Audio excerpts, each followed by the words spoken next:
Hello friends, ನಮ್ಮ Kannada news ಚಾನೆಲ್ಗೆ ಸ್ವಾಗತ. ಇಂದು ರಾಜ್ಯದ ಹವಾಮಾನ ಸುದ್ದಿ ತಿಳಿಯೋಣ. ಬಿಸಿಲಿನ ತಾಪಮಾನದಿಂದ ಬೇಸತ್ತು ಹೋಗಿದ್ದ ಜನರಿಗೆ ಏಪ್ರಿಲ್ 8ರ ನಂತರ ಭರ್ಜರಿ ಮಳೆ ಶುರುವಾಗುವ ಸಾಧ್ಯತೆ ಇದೆ ಎಂದು ಹವಾಮಾನ ಇಲಾಖೆ ತಿಳಿಸಿದೆ. 25ಕ್ಕೂ ಹೆಚ್ಚು ಜಿಲ್ಲೆಗಳಲ್ಲಿ ಮಳೆಯಾಗುವ ನಿರೀಕ್ಷೆ ಇದೆ. ಹಾಗಾದರೆ ರಾಜ್ಯದಲ್ಲಿ ಯಾವ ಜಿಲ್ಲೆಗಳಲ್ಲಿ ಮಳೆ ಶುರುವಾಗಲಿದೆ, ಎಲ್ಲೆಲ್ಲಿ ಜೋರು ಮಳೆ ಬೀಳಲಿದೆ ಎಂಬ ಮಾಹಿತಿಯನ್ನು ಈ ವಿಡಿಯೋದಲ್ಲಿ ನೋಡೋಣ.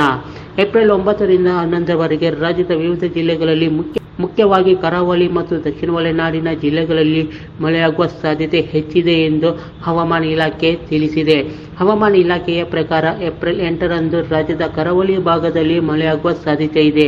ಈ ಮಳೆಯು ಏಪ್ರಿಲ್ 9ರಂದು ಒಳನಾಡಿನ ಕೆಲವು ಜಿಲ್ಲೆಗಳಲ್ಲೂ ವ್ಯಾಪಿಸುವ ಸಾಧ್ಯತೆ ಇದೆ. ಏಪ್ರಿಲ್ 10ರ ನಂತರ ರಾಜ್ಯದ ಬಹುತೇಕ ಎಲ್ಲ ಜಿಲ್ಲೆಗಳಲ್ಲಿ ಮಳೆಯಾಗುವ ಸಾಧ್ಯತೆ ಇದೆ. ಇನ್ನು ಮುಂದಿನ 5 ದಿನಗಳಲ್ಲಿ ದೇಶದ ಹಲವೆಡೆ ಗುಡುಗು ಮಿಂಚು ಸಹಿತ ಮಳೆ ಸುರಿಯಲಿದೆ ಎಂದು ಹವಾಮಾನ ಇಲಾಖೆ ಮುನ್ಸೂಚನೆ ನೀಡಿದೆ. ಈಶಾನ್ಯ ಪ್ರದೇಶಗಳಲ್ಲಿ ಏಪ್ರಿಲ್ 9ರವರೆಗೆ ತೀವ್ರ ಮಳೆ ಮತ್ತು ಗುಡುಗು ಸಹಿತ ಮಳೆಯಾಗುವ ಸಾಧ್ಯತೆ ಇದೆ ಎಂದು ಹವಾಮಾನ ಸಂಸ್ಥೆ ತಿಳಿಸಿದೆ.